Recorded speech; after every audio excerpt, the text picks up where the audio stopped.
I love, like, they gave us a Hisuian Typhlosion, and Kyle and I were like, this is for us. This is our Pokemon. It's our Pokemon. we never got married, so we don't have a wedding song, but we do have a Pokemon.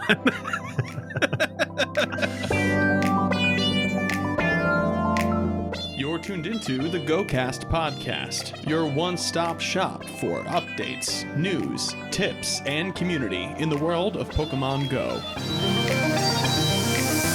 Thank you for listening. Happy 8th birthday, Pokemon Go. Let's cut to the chase. Who's getting a party hat? Mega Rayquaza reminds us just how elite it really is. And more on this episode of GOCast.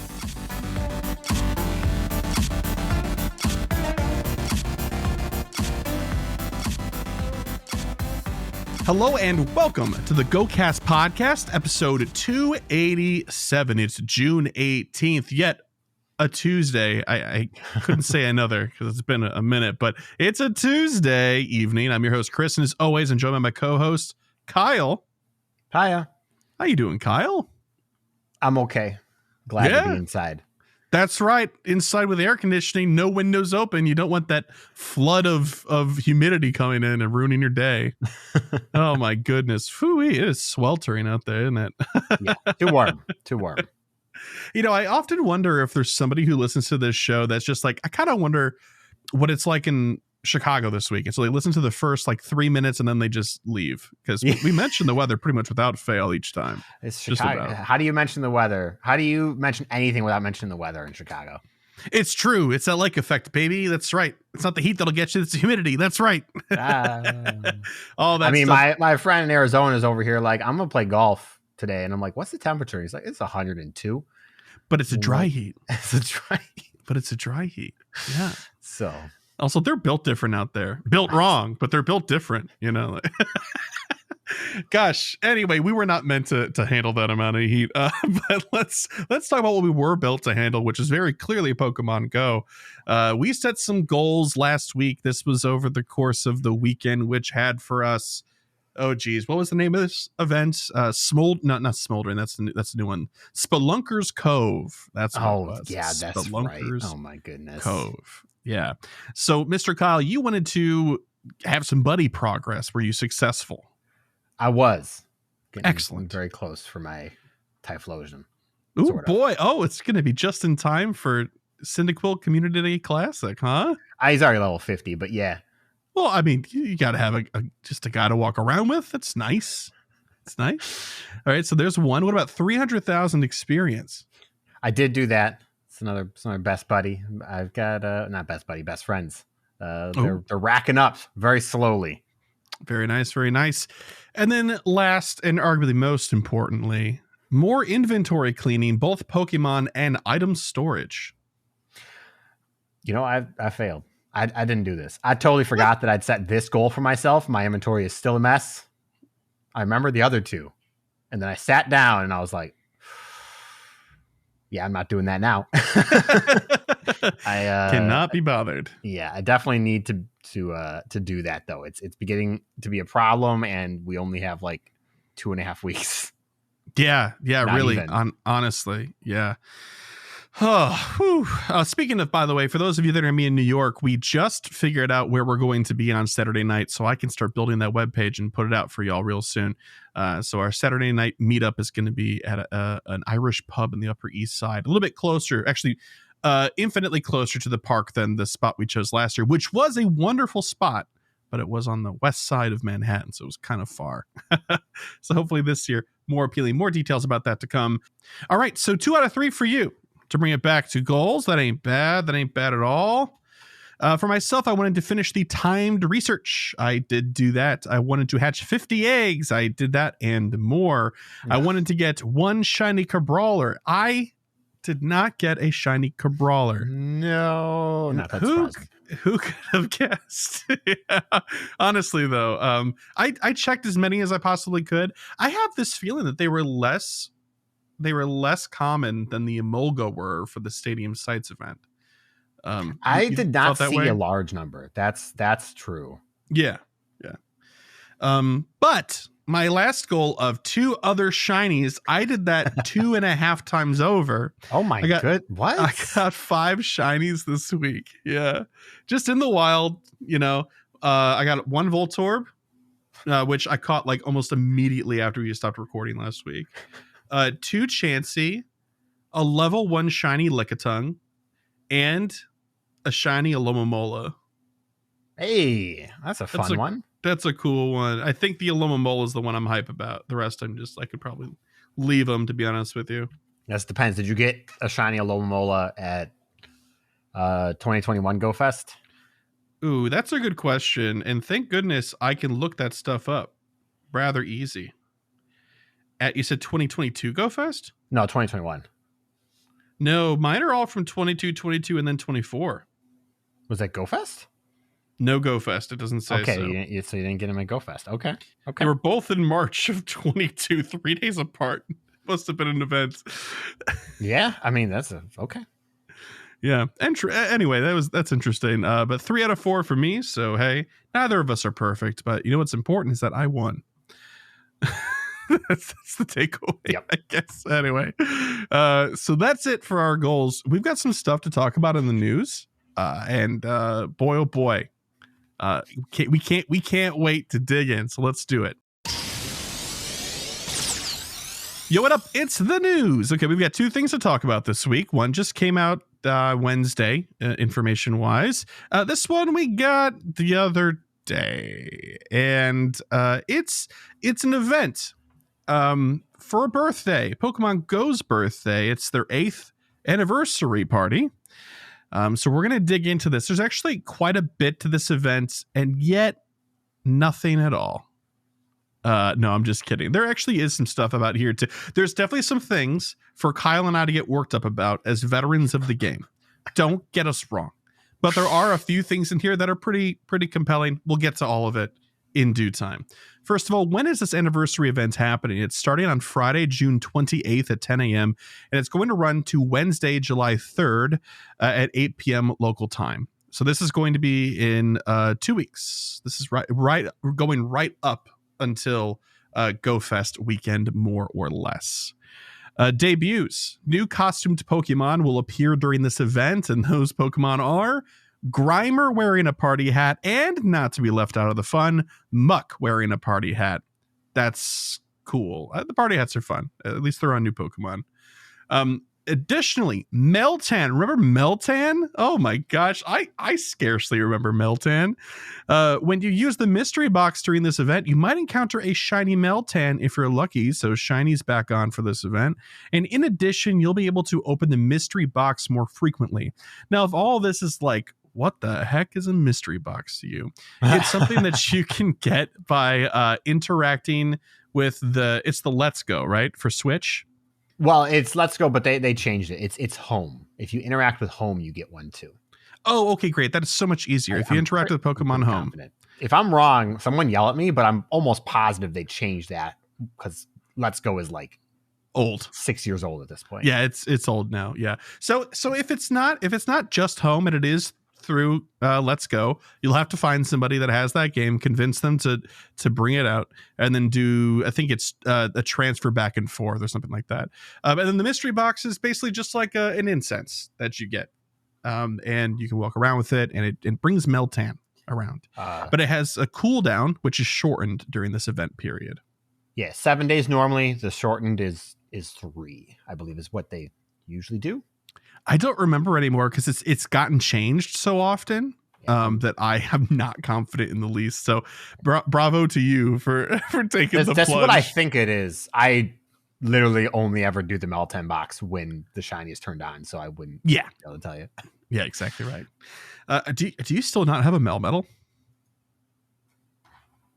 I definitely have enough candy if I never evolved one, but because I know you don't have a Goldango, right? I don't have a Goldango. Okay. Let's go see if I actually have a Melmetal. This is a good Kyle just question. Closed. Go. Oh no! Okay, there we go. Hang on. Okay, I do have a Melmetal. Okay, and good. I also have another 1,000 Meltan candy. So like I put in the effort.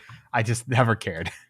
And I also have a shiny, so like we're good. Oh man, I'm still missing the shiny Melton. I'm gonna have to go for that this event. Oh yeah. So there's that. Okay, there's some bonuses as well. Increased chance to become lucky friends, increased chance to get lucky Pokemon in trades. Friendship levels will increase faster than normal through opening gifts, trading Pokemon, or battling together in raids, gyms, or trainer battles. Chance of finding 8 or 88 or maybe more Gimme Ghoul coins when you spin a Pokestop with a golden lure module. It's time to bring back the golden lure parties. In addition to the above, the 8th anniversary party will have special bonuses on certain days. On the 28th through the 29th, it'll be half egg hatch distance when eggs are placed in incubators at that time. July 30th through July 1st will be 2 times experience for catching Pokemon. And then the 2nd through the 3rd will be 2 times Stardust for catching. I personally think it would have been cool if they did these for all days of the event. But we can circle back to this with our opinions. So yeah, Kyle's just smiling and nodding. There we go. Okay. Do you want us to stop here, or do you want to, we can go over Wild Encounters first? I mean, we can finish. Oh, there's so much actually in here. I mean, might as well finish because there's positives as well. Don't need to talk like all negative and then keep going. So yeah, we can finish.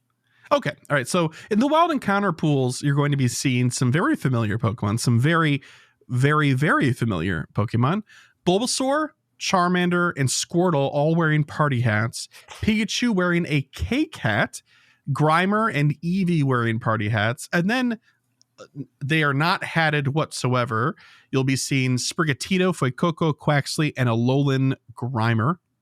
And then with the same time periods, there's going to be some other rotating friends during this time. So the 28th, the 29th, Johto and Hoenn starters are going to be added to the mix.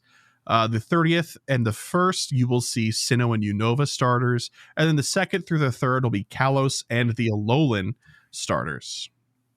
Similar story over on raids. We're only going to be seeing a 1-star raid shakeup, but there is a small caveat that if you encounter these Pokemon in raids, they'll be shinier, will have a better chance of being shiny than the same Pokemon caught in the wild. And those Pokemon are Bulbasaur, Charmander, Squirtle, and Grimer wearing party hats, and then Pikachu wearing a cake hat.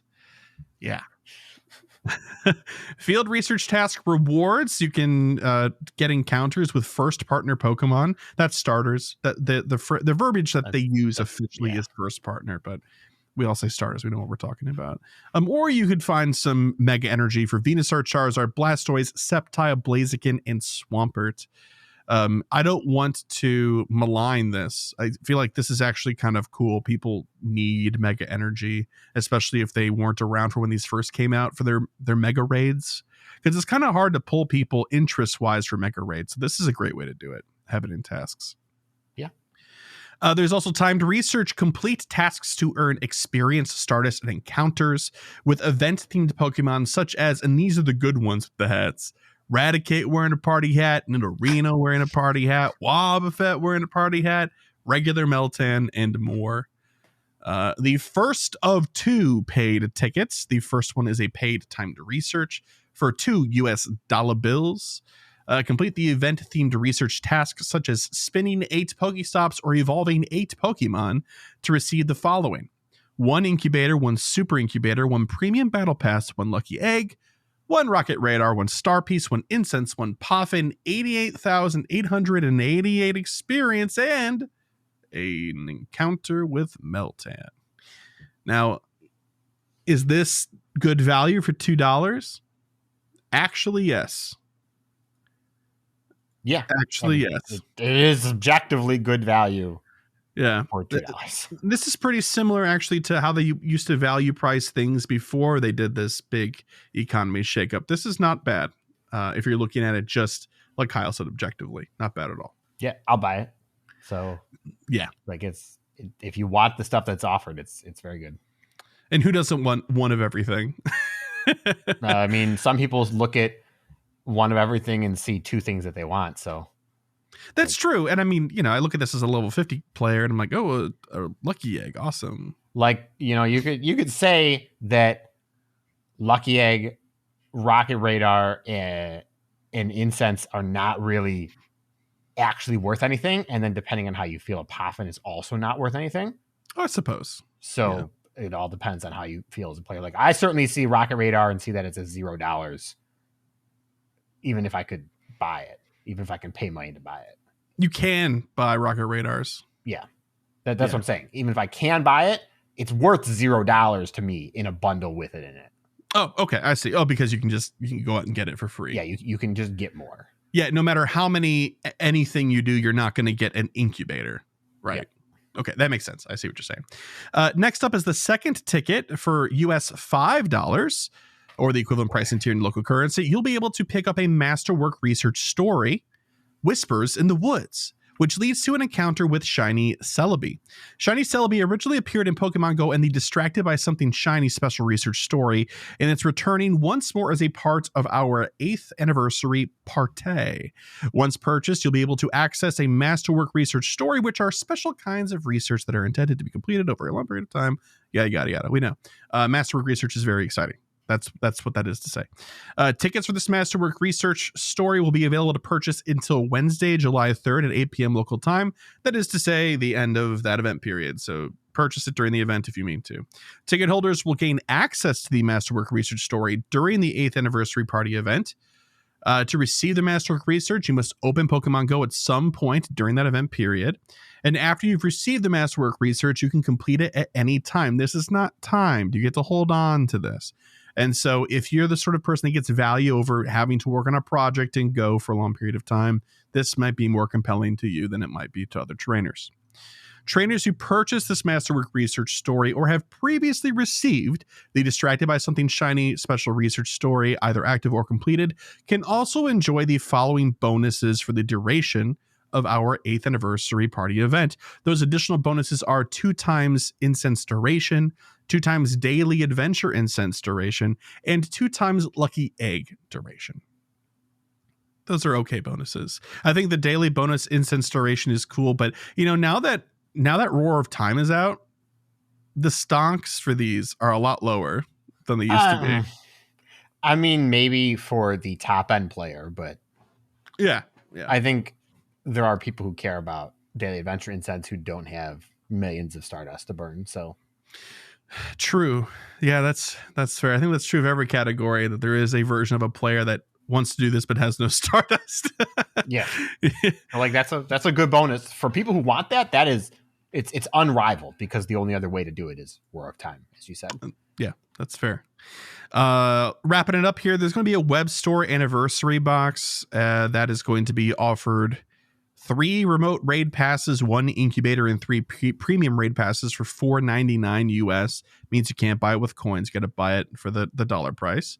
There's going to be new avatar items, a Noctowl loose-fitting jacket, a Mankey loose-fitting jacket, loose-fitting pants, dark gray, of course, pom-pom style Oricorio hat, Pau style Oricorio hat, and a Bile style and a Sensu style Oricorio hat as well. 1 for each. They're stickers. They look nice in their showcases. Good luck with those. Yep. Whew, it is quite a bit in this event. I mean, it's a lot, as you said at the start, I think, to say very little overall, though. Yeah. So what's a positive for you? What's like a standout with this event? Okay. I have a couple. I've got 2 as well. I have like 2.5. Actually, the half one is also a negative. So I guess I've got 3. I've got 3. So when I'm gonna go, I'll go one at a time, and you can tell me if one of yours is also the thing I'm pointing out. Okay. Number 1, for a $2 ticket, I think they're actually delivering value in a way that it feels good. And like, oh, okay, a $2 seems reasonable. And we've had good tickets, right, in the past, but it hasn't felt like I'm actually kind of meeting you in the middle. What an opportunity to only spend $2 on all these items, plus some research. That's cool. Was that one of yours? It's not, but I respect it. Okay. All right. I'm going to buy it. So like, clearly it's not like a super negative. Okay. Number 2 is I love Masterwork research. So even if people are going to fight about the $5 price tag or, oh gosh, another shiny Celebi, wowee, thanks. I actually think that's rad. And I love Masterwork research, and I think it's worth the money. That's my half. That's my half. Okay. Okay. My last one is that of all the Pokemon they could have chosen to put party hats on, I love that it's Grimer and Muck. I need to know. I need to be in the meeting where the Pokemon company said, yeah, put hats on Grimer and Muck. What is its Pokedex number? Oh, it's 88. Oh, Muck or Grimer? Grimer. And then Muck's just along for the ride, you know? Sure. Fine. Okay. It's cute. Why not do 888? Release whatever the Pokemon that is in the Galar. I'm going to look it up right now. Pokedex number 888 is... They're not going to do it because it's Zacian, brother. They could have put him in 5-star raids. So, okay, you know what's really funny? Go all in. Zacian is in Go, which is funny for that region, but it's hilarious because it's a legendary, so they couldn't do it. I mean, I knew it had to have been a legendary because I was like, my brain after I said it did the math when I had to say Galar because I was like, wait, I know that Paldea is like 1,008 or something like that. So yeah. Right. Yeah. Goldango is the 1,000th Pokemon though, right? And then they went past that for some others. Yeah, Goldango is 1,000, but there's still like all the Paradox Pokemon are after Goldango in the Dex, for example, I think. Yeah. But all you, sir, please. What are your points? So your other two full points. Shiny Meltan. Good. Yeah. Positive. In fact, I think at this point it only comes out for their anniversary now. Because I went to go look at where I got my Shiny Meltan, and it was July 6th, 2021. Yeah, first week of literally July. Pokemon Go's birthday, which is actually hilarious that I got that then.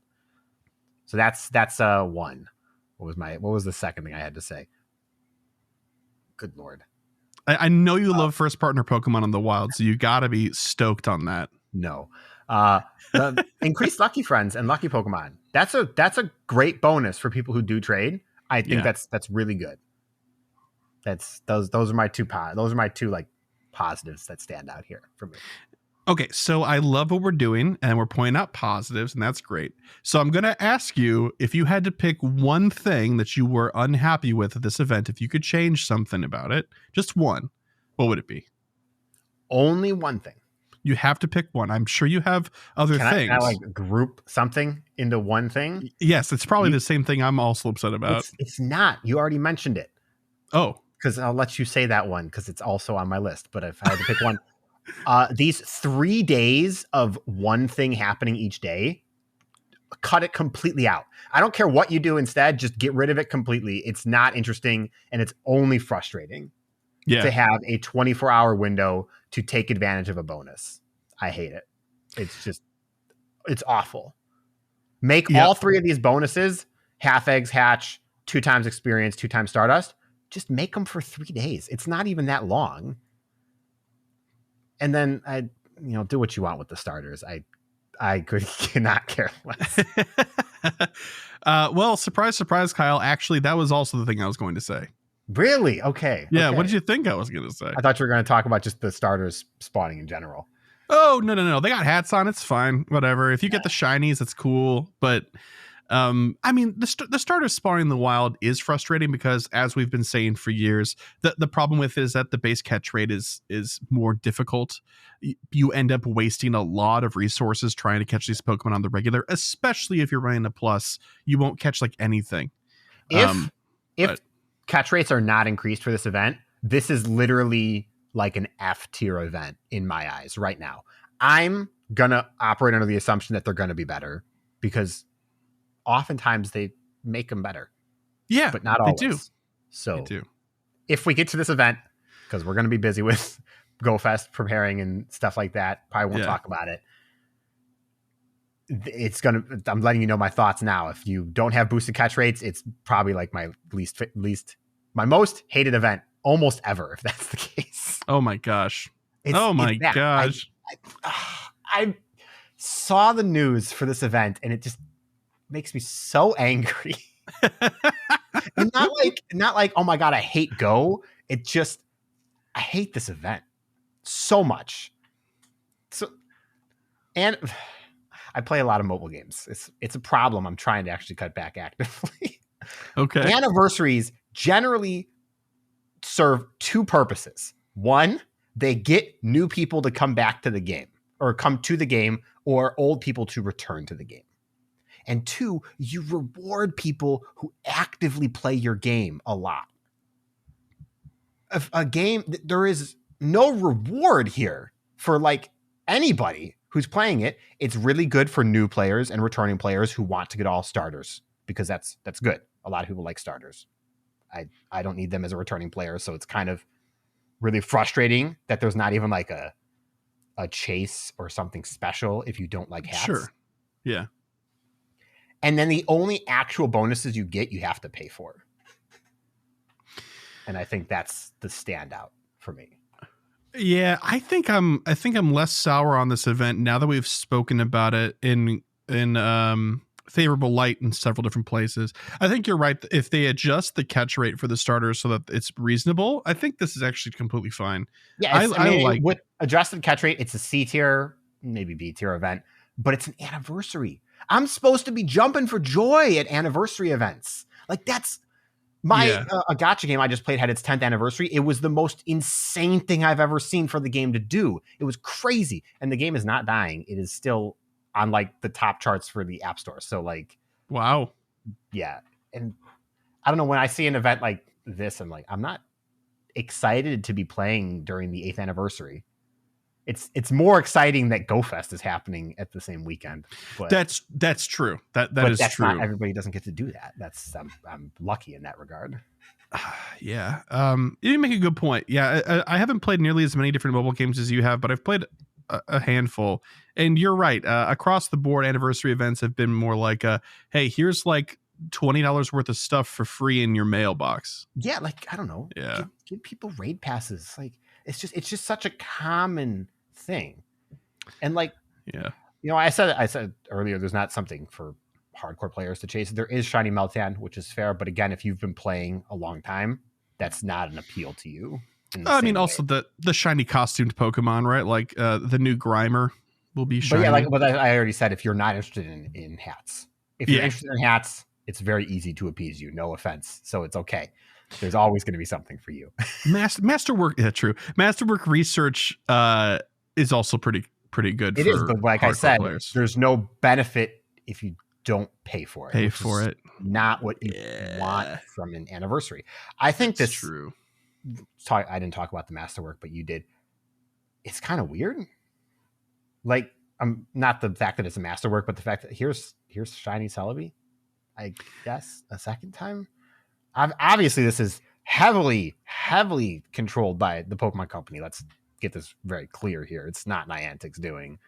Yeah. Because it's a mythical Pokemon, of course. It's just very strange. And there is some roadmap, some large meta looking roadmap where this makes sense. Is this confirmation for Let's Go Johto? No, we're past that. We're past that. We got our Legends ZA. Yeah, you never know. They could have a Pokemon Direct before this comes out. I'm holding my breath for Let's Go Cyndaquil every day of my life, man. Every day.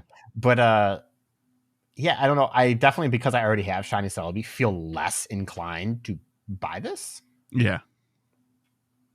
It's kind of cool that you get these minor bonuses if you already bought the last one or got the last one. That is cool. That's cool.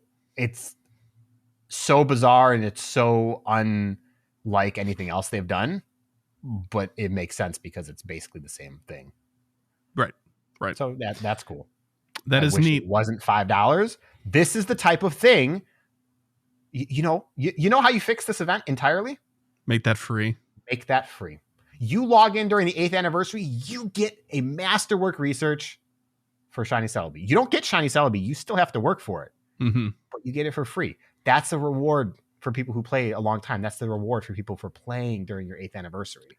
Yeah, and we're already conditioned to expect like 2 or 3 time gated research tasks in these Masterwork research things. So you're right. That would be like a great selling point to bring back players. And then they're like, oh, well, I want my shiny free Celebi. Like, I guess I got to catch a new Pokemon on 7 different days in a row. Like, mm-hmm. Yeah. And I don't know. I'm done. I'm off my soapbox. Yeah, I will buy the timed research. I will debate with myself on whether I should buy the shiny Celebi. Okay. I'm going to buy all of it. So we'll see. I do want another shot at shiny Celebi because mine's trash. I guess I'll have to double check mine, but I'm sure it's probably bad too. I mean them's the rules, right? Them's the rules. We got one more news piece here. It is much shorter in comparison. Much shorter. Wow. It is Mega Rayquaza or Rayquaza, depending, soars through the skies worldwide during new elite raids. These elite raids will be on June 29th, and these are going to be local times. There's 4 time slots: 12 p.m., 1 p.m., 5 p.m., and 6 p.m. Flock to your campfire servers and see who's around to do these, I suppose. There will also be free timed research during this event. It's going to be available to trainers during the event period. Complete the research task to earn a meteorite. Unlike other mega evolving Pokemon, Rayquaza can't mega evolve with mega energy alone. Trainers hoping to mega evolve the Rayquaza will need to teach it the charged attack Dragon Ascent first. Dragon Ascent can only be learned by using meteorites. Yep. Yeah. That's free. It is free, but it probably will have a task that says complete an elite raid, if I had to guess. I mean, yes. So you're out of luck if you can't do an elite raid at that day or whatever. Don't have a group of people. Mega Rayquaza is hard. It is a hard raid to do if you don't have like a group of people to do it with. Yeah, it is nice that they're giving 4 times ahead of time like this. That's a lot of surface area for you to potentially have some success. But it also runs the risk of, if you're not coordinating with people, you could just spread yourselves too thin by accident, and then nobody gets to do it. Also, it is a difficulty we've talked about in the past about more times, and that's part of why I don't like elite raids. But yeah, the other part, of course, being we already had Mega Rayquaza in mega raids, well, mega legendary raids, but it does kind of, there's a sense of like you can't take it back. It's already been in regular raids now. Like, come on.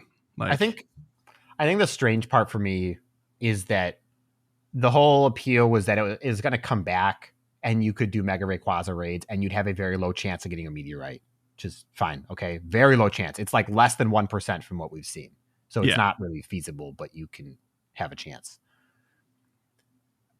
That doesn't apply for elite raids. You can't do that. You're going to do like maybe if you're lucky, you'll do 3 of them, something like that. Maybe 4 if you can like coordinate in a great park or something.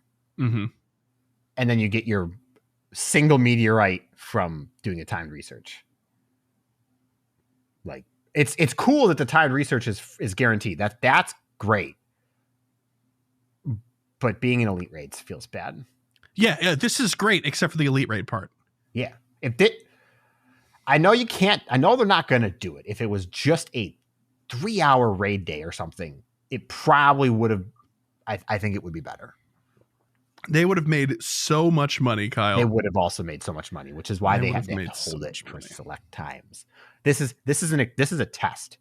This is a test on whether they can put, arguably the top 2, one of 2 of the most exciting Pokemon in a feature to generate hype for the feature. Yeah. It's just like you put Mewtwo in shadow raids to get people to do shadow raids. You have to test it. Yeah, and I again, we were talking about this a little bit before the show, but if you asked me to identify a Pokemon that was worthy of elite raids, I mean, Mega Rayquaza certainly makes that list. It would have. It definitely would have if it wasn't released in a different way. Yeah, but even still, like, that would still be at the top of my list. If they were like, which Pokemon do you think would bring the most people out? Mega Rayquaza would be one of those. In that regard, yes, absolutely. Yes. There's only one other Pokemon is going to bring people out in the same way, and it's not even in Go yet. So, Mega Mewtwo. Yeah, Mega Mewtwo, X and Y. Yeah, that's the only thing that could even hope to get as many people out as Mega Rayquaza. Yep. So anyway. folks, you have time. You have time now. It's June 29th. It's before the end of this month. That's in 11 days from the time of us recording this. So you have some time to hopefully coordinate. I don't do elite rates, obviously, although I actually could do this one, ironically enough. Eggs aren't guaranteed, right? They just show up at specific gyms with a timer and hatch. Yes. So you can't, like, if it was like every gym, that would be great. It's not every gym, right? It's not every gym. If it was every gym with 2 hours, 12 to 1, which is actually, that's two raids per gym. If you have a park that had raids in it, that would encourage people to go out to that one park to get the whole rotation. That would be so much better than having to coordinate for one egg hatch. Yeah, I mean, and they might up the rate this time to prove a point that they can, because they were messing around with spawn rates and egg timers the last 2 times we did elite raids as well. They behaved a little bit differently, if memory serves. So it'd be great if they're like, hey, we figured out a winning solution, and here you go. There's elite raids in every stinking gym, and you can go wherever, and yada yada. Yeah. Like, that'd nice. Be great. It's nice. I don't remember the last like how long we had for the last elite raid. It's nice that it's like 2 weeks out. Yeah, roughly a week and 5 days. Yes. That's cool, especially for people who need to coordinate better. So, yep. All right, trainers, do what you got to do if you want to do these. Yeah. So, good luck. But that's the end of the news section. And this week we are going to have a gear up segment. I'm jazzed because I know what it's about. But over to you, Mr. Kyle. So this week on Gear Up, we're going to be talking about what's the big deal with Larvesta. We got Larvesta coming up in eggs in the Scorching Sands, right? That's the name of the event. Smoldering Steps. Smoldering Steps. Okay, yeah. Scorching Sands was an old other one, but yeah, too many. I can't. The alliterations are too much. But yeah, it's coming up. Shiny's turning on. It's going to be featured in eggs, sort of, not actually. Remember, don't get baited. Don't get baited. I might have bought incubators. No, save them for GoFest. He's going to be in eggs and GoFest. Lachlan reminded us. It's going to be an eggs and GoFest, and it's the only GoFest that has it turned on. He's not wrong. But that'll just be good for the incubators that I buy for GoFest. You just have to remember, I think it's in 7K eggs, so you'll have to remember to open gifts. Yeah. I think it's, which is a little bit of a bummer. But anyways, going to talk about Larvesta. We're going to talk about Volcarona, actually, not Larvesta. Larvesta is a stepping stone. Volcarona is a bug fire type. So first up, the bug with Bug Bite and Bug Buzz. It is the number 2 bug type, not including Shadow and Mega. Number 1 is Pheromosa. So I don't really know how to present that, because usually when we're talking about this, it's like, oh yeah, number 1 is the legendary Ultra Beast, and number 2 is more obtainable. No, this is not the case. You could probably max out a Pheromosa a lot easier than you can max out a Volcarona. Yeah, I mean, likely. Yeah, that's not a great indicator for Volcarona here, but it's still good. That's about it though. The problem is that Shadow Pinsir and Shadow Caesar, who've both been around forever, both perform just as well and are much easier to get. But if you don't want to use shadows, and we're not counting megas here, the gap between number 2 and number 3 on the list is very big. Number 3 is Vikavolt, and its effective rating is 33.4, and Volcarona's is 38.5. So it's like 20% better. And also Vikavolt is technically better than Genesect. So, poor Genesect there. Volcarona is awful. It's the worst news I've heard all day. It's not like, game shattering or whatever. And sure, the steel resistance probably helps in some matchups, but except against fire. Yeah. Except against fire. Mm-hmm. Speaking of fire type, quite a transition. Fire Spin and Overheat. Now, fire type is a much more crowded field than bug. There is a lot of fire types that are viable, have good moves, have good shadows. There's a lot of fire legendaries. And Volcarona is still pretty good. If you don't count legendaries, it's basically a 3-way tie for first between Volcarona, Darmanitan, and Chandelure. And Ultra Beast, I guess. Blacephalon's up there. But I usually just group them with legendaries. I know you're not supposed to. So it's good. The problem is that there's a lot of shadow fire types that are also very good. So like a Shadow Charizard with Blast Burn is very good compared to a non-Shadow Volcarona. So it definitely has its value, but for how difficult it is to get candy for, it really doesn't perform how you want it to. So overall, Larvesta and Volcarona they're good Pokemon, don't get me wrong, but they're really overshadowed by the popularity and rarity of the Pokemon itself, where you think the Pokemon is so rare and so popular that it's going to blow the doors off of the charts, and it doesn't. But if you have enough, it's still usable, unlike some other very popular Pokemon. And of course, I'm sure one amazing bug type move would like explode Volcarona to like new heights, but I don't know what that could be. Yeah, and you know, in its category of Pokemon that require 400 candies to evolve, it's the most meta relevant. I mean, Gyarados has got a Mega, so that's pretty good, but like Wailord? So does Swablu, or so does, my God. Altaria? Altaria, yeah. Yeah, Mega, I guess Mega Altaria does chart. Okay, you know what? Mega Altaria is pretty great, but base form Altaria is whatever, except in PvP, of course. Yeah, but the same can be said for Gyarados, base form Gyarados. I think base form Gyarados is better than base form Altaria in terms in of its respective field. Yeah. But yeah, in terms of 400 candy, if we're not counting the mega value, I think Volcarona is probably the best one there is for sure. Yeah, and Wailord unfortunately loses. We need Mega Wailord, darn it. Noivern. Oh yeah. Burst.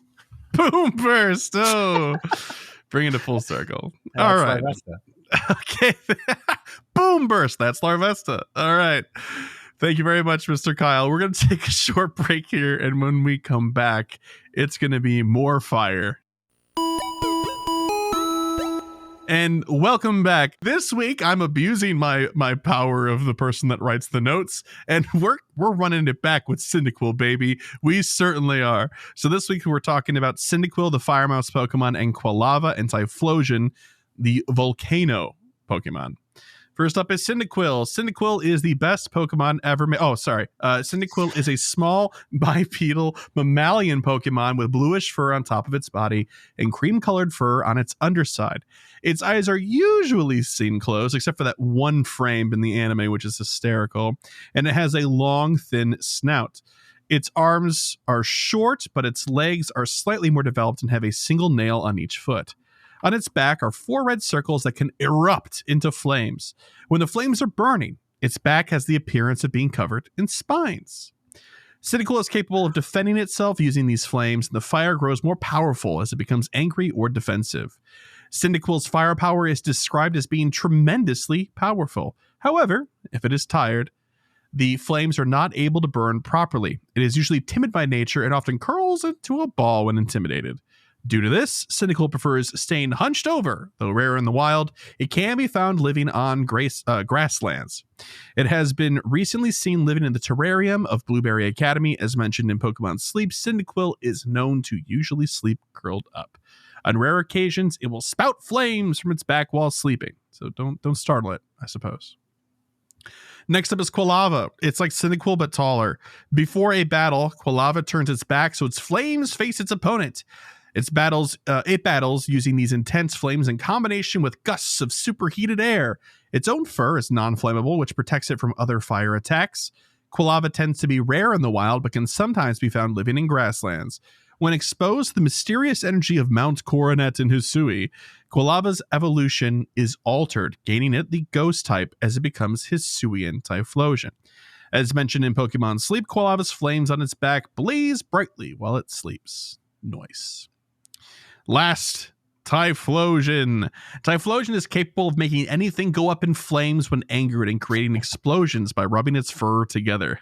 The heat it generates when ready for battle creates a shimmering haze that can also be used to hide itself. When fully enraged, anything Typhlosion touches instantly goes up in flames. Though it is rare in the wild, it can be found living on grasslands. And as mentioned in Pokemon Sleep, Typhlosion is known to toss and turn while sleeping. It is recommended to avoid a sleeping Typhlosion due to its unleashing blast fires from its back by accident. Yep, that would be dangerous. Typhlosion has a regional form, Hisuian Typhlosion. Hisuian Typhlosion's appearance is believed to have been influenced by the energy emanating from Mount Coronet at the center of the Hisui region. Its ears droop besides its head. The fur on its back is a purplish blue color and extends to the front of its neck, forming a collar pattern. It has fire-producing spots all around its neck, covering the collar pattern, and these spots produce flames that wisp in a bright magenta red color. Hisuian Typhlosion has graceful and refined movements and a gentler, more pacifistic nature compared to Johtonian Typhlosion. My man. It can often be seen staring into space. It is assumed that as Hisuian Typhlosion does this, it looks at the flow of life energy and searches for wayward spirits and lost souls to eat. It is believed that Hisuian Typhlosion purifies spirits with its flames as it eats them before it guides them back to the afterlife where they belong. That's kind of having its cake and eating too, lore-wise. That's very strange. Despite its peaceful nature, Hisuian Typhlosion can lose control of its emotions when sufficiently angered and can unleash ghost flames that can incinerate its opponents until nothing remains. Very anime protagonist. It can emit a total of 108 ghost flames from the spots on its neck. Once unleashed, every single ghost flame attacks its opponents while taking on the appearance of ferocious beasts. Back with the 108 thing, though. Did you see that? Yeah. It's a Japanese mythology or whatever, something like that. Yeah. It's a significant number. It's there you go. Some stats. This is going to be for regular Johtonian Typhlosion, by the way. All these stats, just keep that in mind. Max CP at 40 is 2889, and at 50, it's 3266. 186 stamina, 173 defense, and 223 attack means that it is a fire starter Pokemon, that's for sure. Best moveset, Shadow Claw or Incinerate, based on what you're going for, with Blast Burn and Thunder Punch. And it is pretty good in Ultra League. And it can be used in Master League as well. But yeah, this Pokemon's great. It's got good coverage. It also has Solar Beam in its move pool that some people will use every once in a while to surprise people in PvP. High energy cost, big risk move, but you can do it. Yeah, that's the best Pokemon line of all time. Yeah. Yeah. Yep. Yeah. Oh, sorry, go ahead. I just wanted to say, because, we look at the Pokemon, the types, Fire Mouse and Volcano Pokemon. It's like Volcano Pokemon, that goes kind of hard. So I went to go look at the other starters while you were reading that. Yeah. Do you want to guess or know what Charizard's category is? Fire Lizard. No. It's the Flame Pokemon. Oh, okay. Want to know what Blaziken's is? Flame? No. Pokemon? Kickin' Chicken? No. Okay.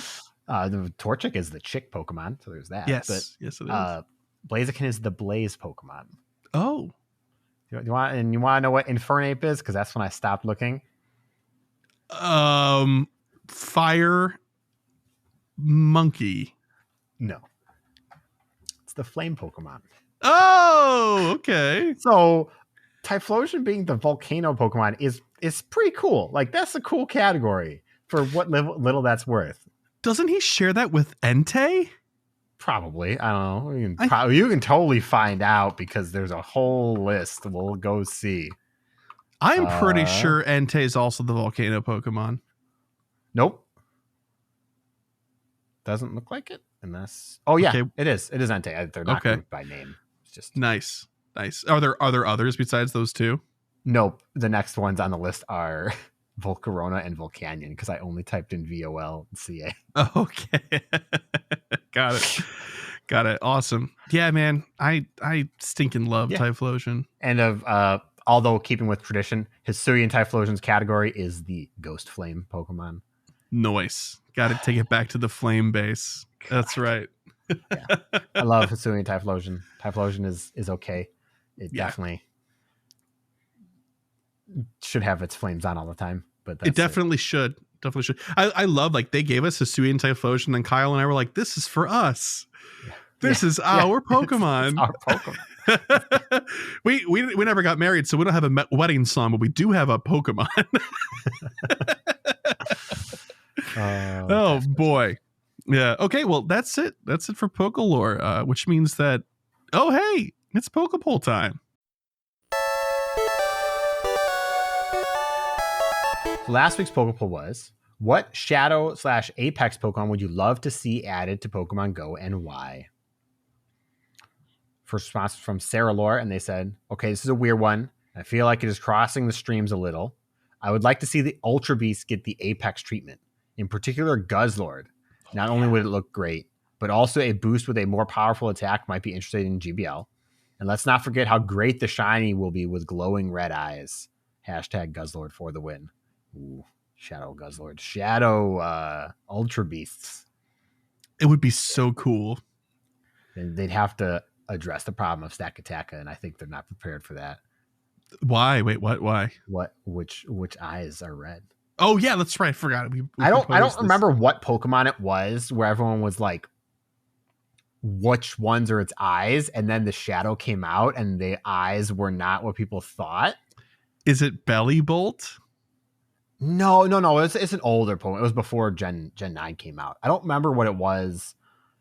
Like, what did Wobbuffet's tail have eyes? Did people were like thinking that was going to have red eyes or something like? I don't remember exactly. Mm-hmm. If someone else remembers, let me know. But it happened, so that's a fun issue that some Pokemon have. It'd be really funny if the eyes on Girafarig's tail turned red and like, what? Wait.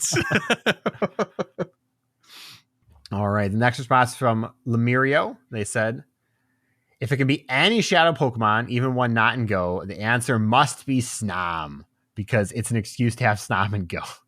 Hey, Team Rocket, if you want to truly take all the resources from me and make me battle you, find some Snoms so I can save them. I'm here to hero. But if it's one already in Go, spicy pick here and not likely. But I bet Shadow Cosmoem would look so much like the Eye of Sauron, and it's naturally dense, so it fits with the Team Rocket grunt style of, what if this Cacnea had like 15,000 HP? So runner-up vote for Shadow Cosmoem. I just realized an added plus of Shadow Cosmoem is that really frustration might be a better move than whatever it gets. Which, no, I don't really know offhand because only Team Rocket would think to bring a Shadow Cosmoem to battle. That's right. Yeah. Like, I can't lift this. This has got to be great in battle. Oh, yeah. Send it out. Sinks to the core. It's just like a womp from Mario. Oh. The next response is from 100% Larv from Spotify, and they said, hey, GOCast, I would love if they added Apex, Dialga, Palkia, and Giratina, and maybe Giratino, Palkio, and Dialgo. See y'all later. Shiny vibes all. Yeah, that's a great family for Apexes, for sure. Yeah, that'd be amazing. They would be so strong.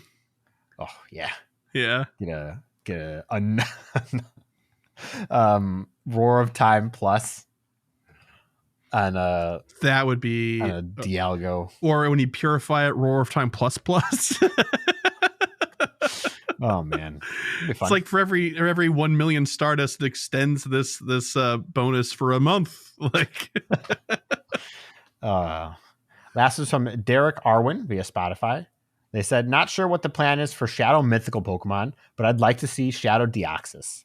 I think Shadow Defense form would be really interesting for PvP. And Shadow Attack form would be hilarious. Oh my god. Shadow Attack form would be like, it'd be the closest you'll ever get to using Shedinja in Go. I suppose, yeah. I suppose it already has like literally like 10 defense or something like that. So. Yeah. It would sneeze and break itself. Jeez. One confusion is all you get. Down.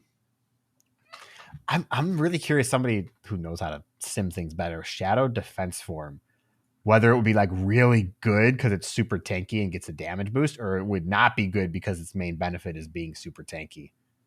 It's a fun like little thought experiment there. Yeah, I don't know. Yeah, it might just hit that balance point perfectly. That'd be great. Yeah. All right, for this week's Poké Poll, we have, if Pokemon Go had an event to celebrate your birthday, what would it be like?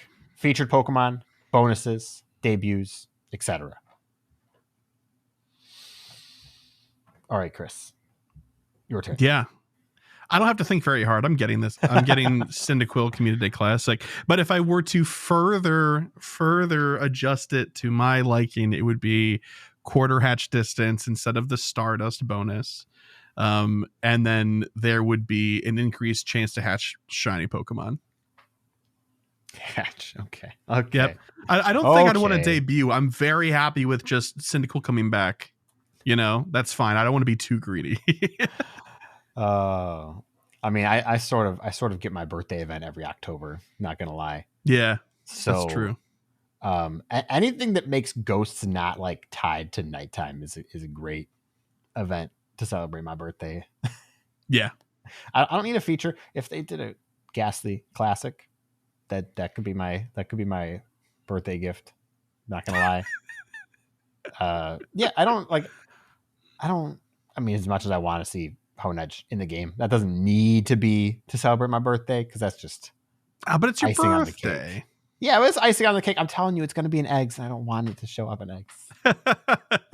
It's just no, you're probably 5 right. ghost types in 1-star raids, 3 ghost types in 3-star raids, Giratina in 5-star raids. Be great. Maybe Giratina and Blacephalon at the same time. Oh, be okay. You can split the ultra wormholes and the raid eggs. Blacephalon wearing a party hat.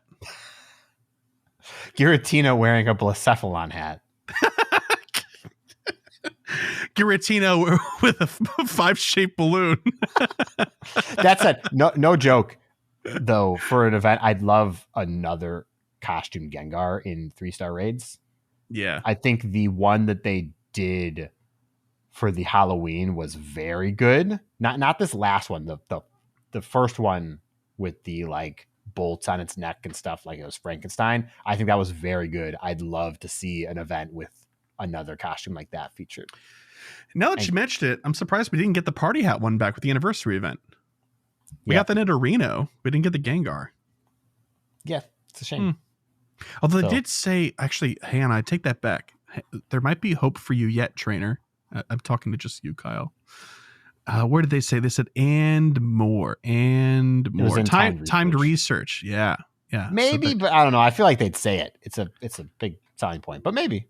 Yeah. But like, I'd like to see it in raids because I like being able to target it instead of find the tasks itself. But yes, yes. I'd love to see more costumes. The party hat Gengar was fine, but yeah. Well, this is timed research too, so it would just be however many they decide to put in there, if any, right? So, yeah.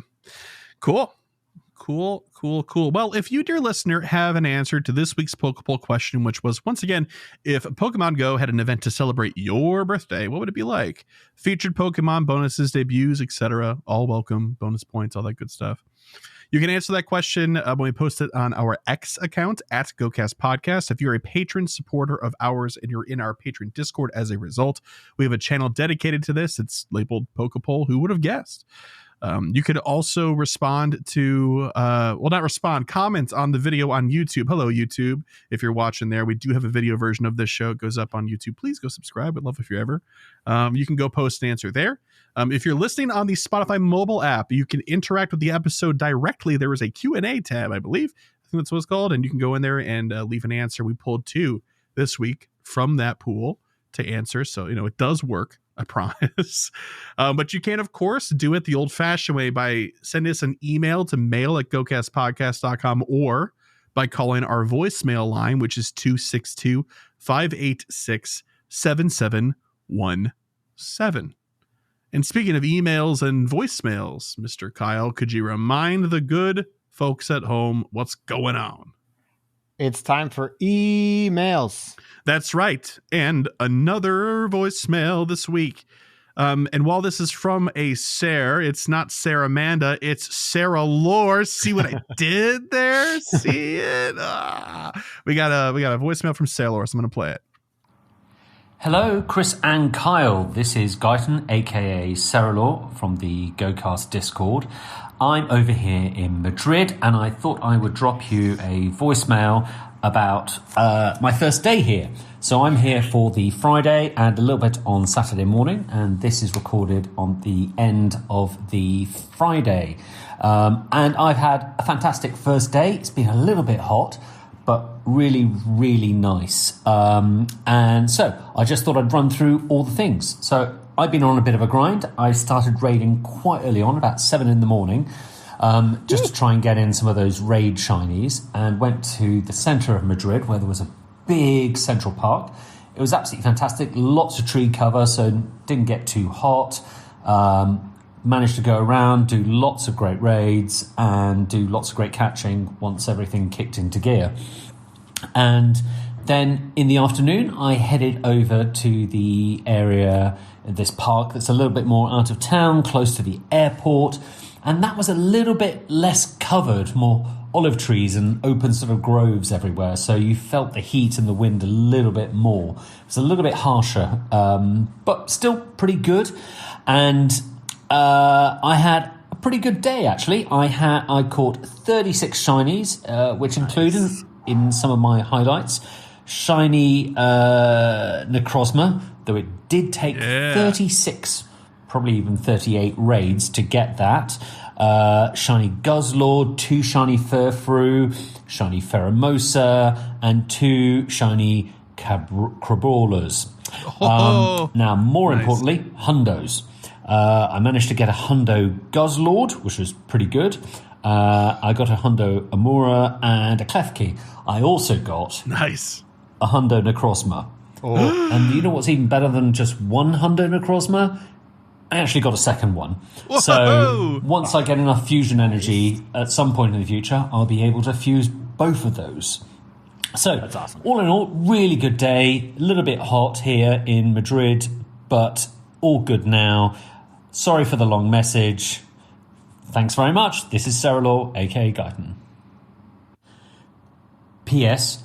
Also forgot, managed to meet up with another GoCaster, Aju0901, which was fantastic. Saw them on Thursday, saw them on Friday. Think they've had a great time too. I think they're going to do the park experience tomorrow on Saturday. So good luck to them. All right. Yeah. So this voicemail came in a little bit under time for us to include it last week. So yeah, Madrid Go Fest was this past weekend. And from the pictures and from people posting things, even in our Discord, it looked wonderful. Sounds like it was hot, but it looked beautiful. Yeah. And everybody seemed to have a grand old time. So good on ya. Thanks for calling in. And yeah, we'll have to hear from Justin how it went, I suppose, on their play day. But it sounds like you made off like a bandit, Seralor. My word. That's a lot. All I've really seen from Justin is that he has walked an exceptional amount. He's walked like 50,000 steps every day, basically. Holy 40,000, 40,000, 30,000. Like that's a lot. A lot of steps. That's a lot, but oh my goodness. So thank you so much for calling in and sharing that. It's really good to hear that people had such a great time at Madrid. We can only hope that sort of energy is carried over into New York as well. And it should be, so that'll be great.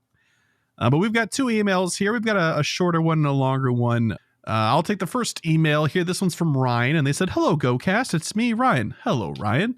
I have just got out for summer vacation the 28th of May, and I'm starting to miss school. I'm the sort of person that likes to go outside and play Pokemon Go, but I've been stuck at home because of hot weather. Like Gumi Community Day was terrible because I only got 1 shiny out of my goal for 2. Also, it was sunny, so I couldn't evolve it. Have you ever run into this issue before? So if the issue is stuck somewhere and trying to make the most of it, I think the answer is yes. Yeah. So in a scenario like this, when you're cooped up in your house, Kyle, but you still want to play, what would you do? Well, I mean, there's stuff you can do in Go, but for the scenario like this, it's an unfortunate one because Gumi has the strict requirement of requiring it to rain. So you just hold on to that Gumi for an event where you can get the move again, I suppose is the actual answer, unfortunately. Otherwise, the best thing to do with Go if you're stuck inside is to do GBL, unless you don't like GBL, in which case I'd probably play a different game. But GBL is a great thing to do in Go when you're just sitting at home. So yeah, I mean, even just walking around your house sometimes, you can get a little bit going with an incense. It is difficult because it is the way that they calculate distance is not very conducive to like walking in place and stuff like that. But you can do a little bit with what you've got, you know. But that of course requires the use of an incense. That might not be the answer you're looking for, but yeah, that's kind of it. Unfortunately, this game does require quite a bit of movement after you've cleared out the spawns around you. So if you're trying to consistently catch, you got to keep moving. So hopefully the weather clears up for you and you can get out and enjoy it the way you like. I think that's really the bigger takeaway. Yeah. But thank you very much for writing in, Ryan, and good luck to you. All right. The next email is from Artemis Dragon, and they said, the too long didn't read here is driving the best way to play for most players now? P.S. Sorry in advance. Well, that's a, I don't know if that's a first, but that's an uncommon one. They apologized for the length of the email at the start. Right up front. Sup, gents. So I've been DMing other Campfire admins as well as a Pogo ambassador in our community after a friend informed me that our usual park/hangout was a ghost town during Gumi Community Day. Almost 400 people in that group. It was just 80 last year, and nobody was there. I couldn't believe it. The biggest community day this year, or so I thought, and nobody was out from what was observed. Now, I will say that it was hot out, but it's never stopped people before. Good event, bad event. What remained of our once active community who would just show up for fun weren't out playing. I started to question what caused this to happen. Is it because of the remote raid nerf? Did folks not get the memo? Are people quitting? Is it too hot out? Lack of new Pokemon in the wild? Or are people just bored of the current state of Go? Because I just don't see how people weren't hyped for this. Our grind spot should have been littered with at least 20 or so people. And that's when it clicked. Guys, they're car grinding. For whatever reason, our community was out car grinding. And it makes sense for them to do so. If you want to fully maximize on an event where we live, just drive around. Drive around and you'll get everything. Research day, raid hour, raid day, community day, whatever. You can do any event not tied to distance in your car for however long you want. Get your shinies and call it a day. Features like Party Play encourage this as well. You don't need 10 people anymore. 4 strong trainers who know what they're doing is more than enough. Maybe Niantic is fine with car grinding. That is still data either way, right? But if getting us to exercise was really the objective, they do stuff such as update the egg system to new heights, make routes a truly necessary feature, and add stuff to Campfire that make you want to visit a notable grind spot, and all manner of things that should motivate the able-bodied to actually explore. Because as someone who's been seeing everything unfold, nothing is adding up here. Parting words. All of our Campfire groups have grown exponentially since 2023, and it's been incredible. The app truly shows us that we do have a very large local community that still plays. Even our Facebook group actively adds new people. Yet the growth outside of the app is never there. New faces rarely stick around or stay engaged. Older players show little interest because in-person perks and features such as guaranteed XLs from 5-star raids, party play, routes, elite raids, shadow raids, and whatever else have been working for us. Haven't been working for us, sorry. Anyway, hopefully things will pull through. Thanks for hearing me out, guys. Artemis Dragon out. Well, so I'm interested to hear what Chris has to say because Chris has a significantly active local community. He knows a lot of people. I can talk about my experience briefly. I went out for community day. I went out for the last hour though, so I am a little bit biased in that. Some people don't stay for the whole time. To a park that I have probably played, I want to say 75% of all community days in the last 7 years at, roughly. That has not been the winter. And I counted, there was 6 people playing Go when I was there for Gumi Day. When I was there in 2019. You were shoulder to shoulder with people. There was 100+ people in this park, and it's not a large park either. It's like a sixth of a mile loop, so it's very small compared to a lot of parks. Yeah, it's like you got to walk like that. 5 laps to get a 2 kilometer hike. Yeah. One qualifying question though, really quick, and this isn't really going to change the point of what you're making. This is just for me at this point. How were the cicadas at that place? It was very loud, but not a lot flying around. It was very loud, but it's going to be very loud anywhere you go outside. They got to be nearer to those like older trees that are along like that creek. Yeah, so gotta be. And there was some shells and stuff on the ground. I was expecting to be bombarded, and I wasn't. Oh, that's just nice. Loud, so that's good. Nice. But I will say, in my experience of going out for community days in particular, I have noticed a significantly lower turnout of people. Not to say they might not be playing, as Artemis Dragon has here, but they're definitely not at one of the best places in, like, I want to say like a 10 square mile radius to play Go. Yeah. So that for place free is at least. There's a couple of you. Yeah. Yeah. Sorry. Yeah. That place is one of the best places to play in your county. Yeah. It's not even close. Like if you pay to go to the Botanic Gardens, you can get a better experience probably. Yeah. And that's probably it. The Botanic Gardens is actually awesome to go play. It's crazy. I wish I could say I've been seeing the same things, but the only time that I really see car play or that I engage in car play myself is when the weather is really, really bad. Otherwise, we have a huge park that's very built up out here. And then when the weather is like kind of we have a downtown square area that is decked out in the inside and the outside, and then even more some outside of that. And so by the time you do one lap in and out, everything's reset, including spawn points and stops and stuff, that there's really no point to not do that. In addition to that, you really can't car play in that square because you'd have to go so slow that you're holding up everybody else in that square. So it forces you to really be on foot in order to play there the entire time. In addition to that, the park that we have is not fully drivable. You can do that if you want to, but if you want to hit all of the stops and all of the paths and stuff like that, you have to walk it.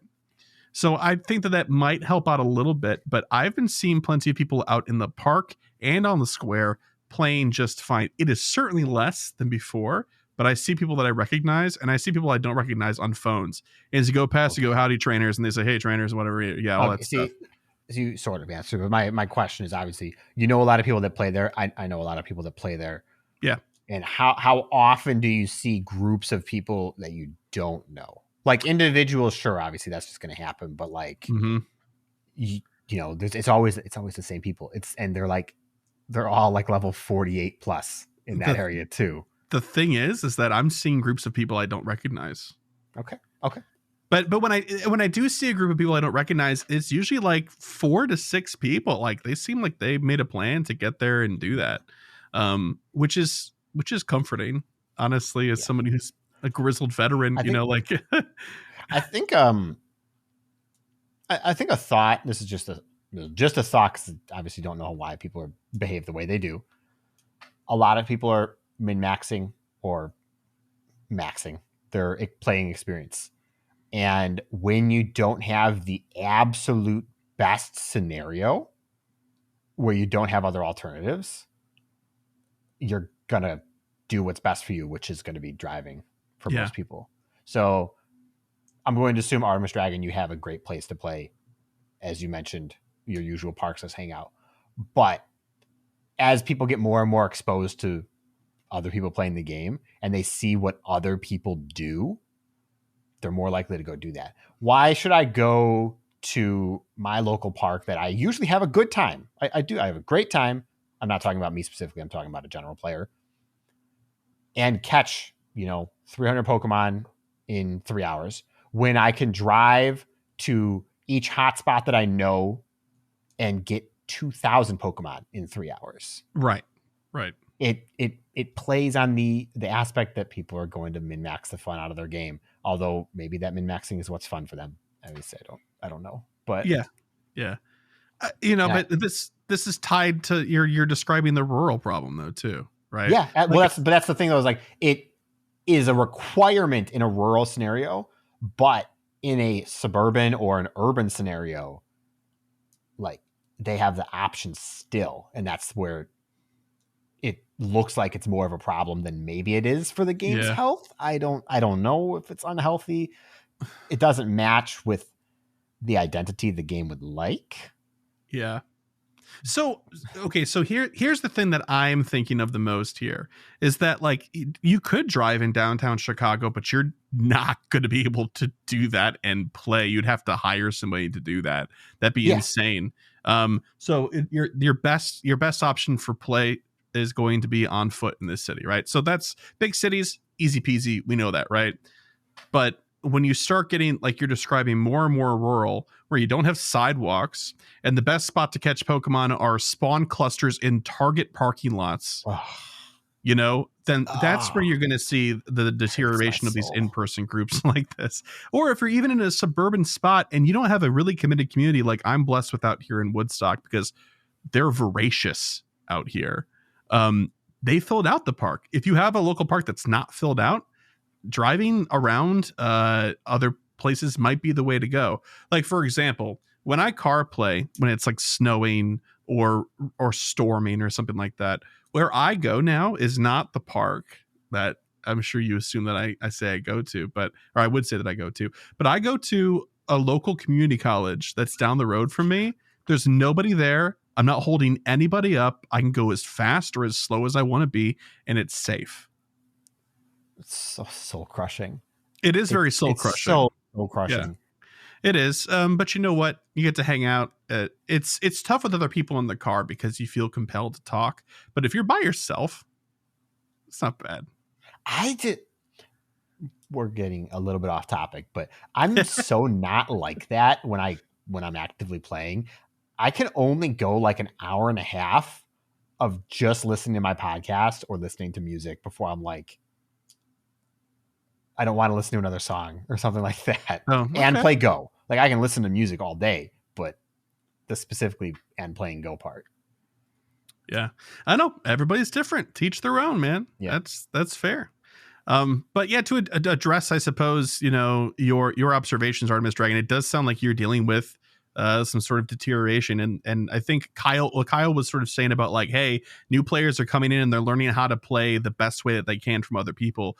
The people that stuck around through a lot of this stuff, like through COVID and through remote raid nerfs and stuff like that, they're not as, I could see them being less social. I'm sure there are the hyper social ones that only in-person raid, so the remote raid nerf didn't affect them. But there is the other part of people that were just like, that's fine. I'm going to play this game regardless. I'm going to play the way that I want to. And I bet Kyle's speculation is right, that those people are teaching new trainers how to play like that. Doesn't really offer you a solution, but it doesn't look like you were looking for one. I don't think car play is killing Go. Right. But it does negatively impact communities. It's definitely for sure. Yeah. When it's nice enough to be outside, there's an unrivaled sense of camaraderie. I like walking, even if I'm by myself. I like walking around and seeing other trainers, and I think most people agree. Yeah. Okay. Well, thank you very much for that. If you'd like to send us an email or a voicemail like these fine folks did, you can by sending that to mail@gocastpodcast.com or calling 262-586-7717. You can visit our website for all things GoCast at GoCastPodcast.com. I just added a new web page there. It's not the event stuff for NYC yet. It will be, but I added a new one for fan art because we had somebody submit a normal ghost type evolution line. Kyle, this is me telling you about it for the first time. It's on the website. Go take a look at it. If you would like to send in some fan art as well of your own Pokemon drawings or of us, I guess. I don't think it'd be funny. We'll put it up. If it's appropriate, we'll certainly put it up there. It's great. We got to fill out that page now. It's awesome. Follow us on Twitter at GoCast Podcast. I meant X. I meant Twitter. I meant X. Whatever you want. And if you'd like to help support the show and keep this ball rolling, you can do so via Patreon. That's spelled patreon.com/GoCast podcast. For as little as $1 a month, you get access to our Discord server, which is patron exclusive. And speaking of our patrons, shout out to our Elite Trainer tier patrons. Big thank you to Bo, Daniel, Lori, Michael, Ozzy, Arkham, Marvin and Mimi, Sfortuous, Suyan, Ryan, Thayer, Jason, Justin, Charles, Moddersley, William, Brandon, Ethan, Steven, Nick, our favorite listener, Drew 2, Camo, The Ugly Rock, Jacob, Victoria, and Sarah Lore. Thank you all very much for helping us keep the digital lights on. With your generous support, we appreciate you very, very much. You're the best. You can also leave us a review for free skis on anywhere that you can leave a review, just like this person did. This is from Sean Monday, and they said, great show. Great Pokemon Go podcast. All the information you need about events and stuff going on in the Pokemon Go world. Really like the PvP Corner is a separate show so people can listen to what they would like to. And we like organization. Subdivision is good. And as always, our usual plugs, go listen to the PvP Corner and Star Piece. Yep. We got to set some goals, though, Kyle. We do. I know we don't want to forget. Not that we've ever forgotten. I don't think we've ever forgotten. No, I don't think we've ever not set some kind of goals. No. Hey, we like also, that. I do need to say, because I was looking stuff up, this is not relevant to anything that we've talked about here, except at the start of the show. Last year, the timed research for the 7th anniversary, exact same rewards, except it gave 77777 experience. Okay. 8s. And last year, you could buy the masterwork for Shiny Mew. Okay, so it makes sense that this is Celebi. So at least it makes sense that it's Celebi. I found an answer. Also, last year they did not do Meltan. So, yeah. Oh, that's good. Okay, so this is better. Technically, yes. Doesn't make the last one good. It just makes this one better. That just means if we get this game, we keep it alive long enough, it'll just get better and better and better every year, right? Or at least the ticket will be. We hope. Yeah. Okay. All right. So for goals this week, for setting them, we have two things to consider. The Cyndaquil Community Day Classic, which is this weekend, and then starting on Friday and running through the weekend and some change, is the Smoldering Steps event with the Larvesta Shiny debut in eggs. So what are you thinking about pulling off? Unless you're still thinking, in which case I can go. I mean, I'm good because I'm not going to go for the Shiny Larvesta. So okay. I want 10 Shiny Cyndaquil. I'm not going to go very hard. It's not super important to me. I actually did better than Chris by a lot for the regular one, I think. The original one. Think so, yeah. I think you had some conflicting stuff that happened, so you didn't get it to go as hard as you wanted to. But 500,000 experience. I got some best friends lined up. It's going to be great. And I'm going to carry over that inventory management because I really need to do it, because I know I am not going to do it when we get to New York. No, certainly not. Now with City Play as it is, we'll have our pluses going, and that'll fill right up as quickly as we can empty it. So yeah. Okay, those are great goals. I should probably also do inventory management, but I am not smart, so I didn't put that in here. But my goals are as many shiny Cyndaquil as I can carry. 30 plus is my hope. 300,000 or more Stardust, 100 eggs hatched, towards my hopeless goal of shiny Larvesta. We'll see. And then 3 other shinies. It could be anything, but this event looks promising and I'm excited. Also, I've just been getting lucky with random shinies so much that I feel like, hey, the only way to stop getting chances is to actually ask for them. So I'd like to stem that tide if possible. But that's it. Thank you all so much for listening all the way through, and we'll see you next week for episode 288. We're getting so close to New York. It's almost time to prep. Until then, shiny vibes. See ya. Bye.